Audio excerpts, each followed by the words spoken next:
Assalamualaikum warahmatullahi wabarakatuh.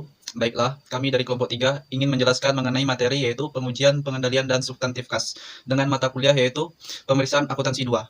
Yaitu kami dari kelompok 3 yang beranggotakan yang pertama Nadia Putri, yang kedua yaitu Azizah Tiara Safni, dan yang ketiga saya sendiri, Rizky Jonaidi. Materi mengenai pengujian, pengendalian, dan substantif kas, tentu dari topik tersebut tergambar bagaimana mengenai suatu kondisi kas. Suatu kondisi kas mengenai apa, bagaimana pengujian, pengendalian, dan substantifnya terhadap suatu kas. Jadi gambaran umum mengenai suatu kas, maka kita harus mengetahui dulu apa gambaran umumnya dari suatu kas tersebut. Berdasarkan PSAK nomor 2 tahun 2009, bahwasanya mendefinisikan kas itu terdiri dari dua, yaitu yang pertama cash on hand, yang kedua yaitu rekening giro, di mana cash on hand itu merupakan suatu kas di tangan, yaitu merupakan suatu kas di tangan perusahaan. Bagaimana kas tersebut dikendalikan oleh perusahaan? Kas tersebut berada pada suatu perusahaan di mana kas tersebut dikelola oleh perusahaan. Dan yang kedua yaitu rekening giro. Rekening giro itu adalah suatu rekening yang terdapat pada suatu rekening atas suatu bank, di mana kas atas suatu bank ini nasabah memiliki suatu rekening, yaitu dinamakan dengan rekening giro. Maka dari itu, kas suatu perusahaan berada di tangan bank. Oleh karena itu, maka berdasarkan definisi tadi bahwasanya kas itu terdiri dari dua, yaitu kas di tangan perusahaan dan kas di tangan bank. Dan definisi mengenai kas lainnya bahwasanya kas itu merupakan suatu alat pertukaran yang digunakan dalam sistem pembelanjaan baik dari suatu perusahaan dengan perusahaan lainnya ataupun suatu perusahaan dengan suatu pemberdayaan manfaat mengenai kas tersebut. Mengenai pengujian pengendalian substantif kas. Gambaran mengenai pengujian pengendalian substantif kas, di mana pengujian atas suatu pengendalian dilakukan oleh suatu pemeriksaan, merupakan suatu rencana untuk mengetahui bagaimana suatu prosedur kebijakan suatu internal di dalam perusahaan. Jadi pengujian pengendalian ini dapat membantu auditor untuk mengetahui bagaimana penilaian apakah terdapat suatu penurunan mendorong bagaimana apakah terdapat suatu penurunan atau suatu yang mendorong penurunan terhadap substantif kas. Jadi pengujian pengendalian ini untuk mengetahui bagaimana internal kontrol dari suatu perusahaan mengenai terhadap suatu kas. Dan pengujian substantif kas itu, di mana substantif kas tersebut merupakan suatu pengujian yang dimana dirancang untuk mengetahui apakah terjadi suatu kesalahan atau terjadi sesuatu yang ganjal mengenai saat pemeriksaan mengenai suatu data-data pada suatu kas. Itu dalam mengaudit akun kas, maka auditor harus memperoleh, yaitu yang pertama, salinan rekonsiliasi bank.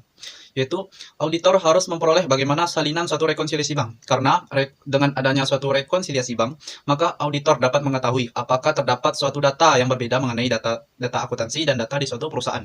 Yang kedua yaitu mengenai bagaimana konfirmasi atas suatu informasi pada suatu lembaga keuangan. Dan yang ketiga yaitu pisah batas rekening koran. Dengan materi tadi, dengan tiga yang tadi, maka kita dapat mengetahui bahwasanya auditor melakukan hal itu guna untuk pengujian terhadap substantif kas. Dengan demikian, pengujian atas pengendalian terhadap suatu kas, maka kas tersebut dapat apakah terjadi suatu kesalahan atau tidak, bagaimana sesuai dengan kewajaran yang akan ditentukan nantinya. Sekian, terima kasih. Poin selanjutnya yaitu C. Prinsip akuntansi yang lazim dalam penyajian kas di neraca. Prinsip pertama yaitu kas yang dicantumkan di dalam neraca adalah saldo kas yang ada di tangan perusahaan pada tanggal tersebut dan saldo rekening giro di bank yang pengambilannya tidak dibatasi oleh bank atau perjanjian yang lain. Kedua, kas dalam bentuk valuta asing harus dicantumkan di dalam neraca sebesar nilai close yang berlaku pada tanggal neraca. Yang ketiga, unsur-unsur berikut ini harus disajikan secara terpisah dari unsur kas di dalam neraca jika jumlahnya material. Pertama, tabungan di bank. Kedua, dana untuk pelunasan pabrik, dana pelunasan utang, atau dana lain yang tidak digunakan untuk keperluan modal kerja. Assalamualaikum warahmatullahi wabarakatuh. Saya Nadia Putri dengan nomor NIM 1919040045. Baiklah, saya akan melanjutkan materi dari teman saya, yaitu tujuan pengujian substantif terhadap kas. Tujuan pemeriksaan akuntansi terhadap kas adalah 1. Memperoleh keyakinan tentang keandalan catatan akuntansi yang bersangkutan dengan kas sebelum akuntan melakukan pengujian mengenai kewajiban saldo kas yang tercantum dalam neraca. Ia harus memperoleh keyakinan mengenai ketelitian dan keandalan catatan akuntansi yang mendukung Yang kedua, membuktikan eksistensi kas yang dicantumkan dalam neraca dalam pemeriksaan aktiva. Pemeriksaan ditunjuk untuk membuktikan apakah aktiva yang dicantumkan di dalam neraca sesuai dengan aktiva sesungguhnya yang dimiliki klien. Yang ketiga, membuktikan ketetapan pisah batas atau cut-off transaksi kas mempunyai pengaruh yang langsung terhadap perhitungan pendapatan dan biaya, sehingga tidak tepatnya dalam pendapatan pisah batas transaksi, kas akan terdampak langsung terhadap perhitungan rugi dan laba. Selanjutnya, yang E, program pengujian substantif terhadap kas. Yang pertama, rekonsiliasi. Ini penting untuk dilakukan agar akuntan memperoleh keyakinan bahwa informasi kas yang dicantumkan di dalam neraca didukung oleh catatan akuntansi yang dapat dipercaya.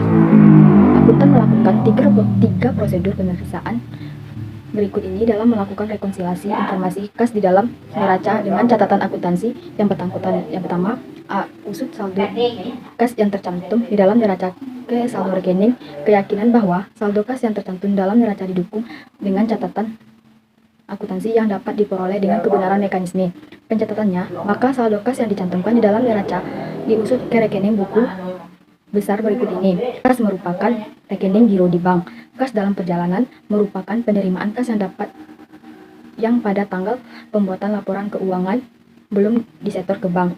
Dana kas kecil berupa sisa uang yang berada di tangan pemegang dana kas kecil. Yang B, hitung kembali saldo rekening kas di dalam buku besar untuk memperoleh keyakinan mengenai ketelitian perhitungan saldo perhitungan saldo rekening kas. Akuntan menghitung kembali saldo rekening tersebut dengan cara menambah saldo awal dengan jumlah pengeditan dan menguranginya dengan jumlah pengkreditan rekening tersebut. Saya Aziza Tiara Syafni dengan NIM 2016-040087 akan melanjutkan penjelasan materi selanjutnya, yaitu tentang rekonsiliasi. Sebagaimana telah dijelaskan oleh rekan saya sebelumnya, bahwa program pengujian substantif terhadap kas yaitu ada empat bagian, yaitu ada 4 macam atau 4 jenis. Pertama yaitu rekonsiliasi, kedua yaitu verifikasi eksistensi, yang ketiga verifikasi pisah batas, dan yang keempat yaitu verifikasi penyajian kas di dalam neraca. Baiklah, saya akan menjelaskan yang pertama yaitu rekonsiliasi. Ada 3 prosedur pemeriksaan menggunakan rekonsiliasi. Yang 2 prosedur di awalnya telah dijelaskan oleh rekan saya sebelumnya. Baiklah, yang ketiga yaitu usus postingan pendebitan dan pengkreditan rekening kas ke dalam jurnal penerimaan kas dan jurnal pengeluaran kas. Maksudnya, debit kas dilacak ke buku penerimaan kas, dan kredit akun dilacak ke jurnal pembayaran kas, untuk memastikan bahwa kenaikan dan penurunan kas berasal dari jurnal perubahan, atau untuk memastikan bahwa mutasi penambahan dan pengurangan kas berasal dari jurnal. Program pengujian substantif terhadap kas yang kedua yaitu verifikasi eksistensi. Eksistensi kas yang dicantumkan ke dalam neraca dibuktikan oleh akuntan dengan menghitung kas yang ada di tangan klien pada tanggal neraca, dan untuk kas klien yang disimpan di bank dengan cara memeriksa rekonsiliasi bank yang dibuat oleh klien pada tanggal neraca dan mengirim surat konfirmasi bank. Ada 4 cara atau langkah dalam memverifikasi eksistensi kas. Yang pertama yaitu hitung kas yang ada di tangan klien. Dalam menghitung kas yang ada di tangan klien, ada beberapa hal yang perlu diperhatikan. Pertama, perhitungan kas harus dilakukan oleh akuntan di muka pejabat yang bertanggung jawab atas penyimpanan kas tersebut, sepertinya kasir atau pengelola dana kas kecil tersebut. Maka akuntan harus menghitung kas tersebut di depan si kasir. Yang kedua, yang harus diperhatikan yaitu hasil perhitungan kas harus dicatat dalam berita acara perhitungan kas yang harus segera ditandatangani oleh pejabat yang bertanggung jawab oleh penyimpanan kas sebagai tanda disetujui, dan penerimaan kas kembali jumlah kas yang dihitungkan sesuai dengan yang tercantum di dalam berita acara tersebut. Yang ketiga yang harus diperhatikan yaitu unsur-unsur yang tidak dimasukkan dalam unsur kas pada saat perhitungan kas, yaitu adalah cek mundur, perangko dan material, dan kasbon. Langkah kedua dalam verifikasi eksistensi yaitu rekonsiliasi catatan kas klien dengan rekening koran bank yang bersangkutan. Untuk membuktikan eksistensi saldo kas klien yang disimpan di bank akuntan menempuh prosedur pemeriksaan. Pertama, membuat atau meminta klien untuk membuat rekonsiliasi bank pada tanggal neraca. Yang kedua, mengirim konfirmasi saldo kas di bank pada tanggal neraca. Langkah yang ketiga yaitu lakukan konfirmasi saldo kas di bank. Konfirmasi saldo kas di bank dilakukan oleh akuntan dengan cara mengirim surat konfirmasi ke bank yang klien yang merupakan nasabahnya. Informasi yang diminta konfirmasi dari bank yaitu meliputi saldo 3 jenis rekening klien di bank yang pada tanggal neraca, kemudian saldo tiap jenis utang klien ke bank pada tanggal neraca, beserta tanggal jatuh temponya, bunga, dan jenis jaminan yang bersangkutan dengan uang tersebut. Yang ketiga yaitu saldo utang bersyarat yang mungkin menjadi kewajiban klien, dan batas-batasan yang dikenakan terhadap rekening bank klien. Itu merupakan informasi yang diminta konfirmasi dari bank. Langkah yang terakhir dalam verifikasi eksistensi yaitu periksa cek yang beredar pada tanggal neraca ke dalam rekening koran bank. Mungkin sekian penjelasan dari saya. Apabila ada kesalahan, mohon dimaafkan. Wabillahi taufiq wal hidayah. Wassalamualaikum warahmatullahi wabarakatuh.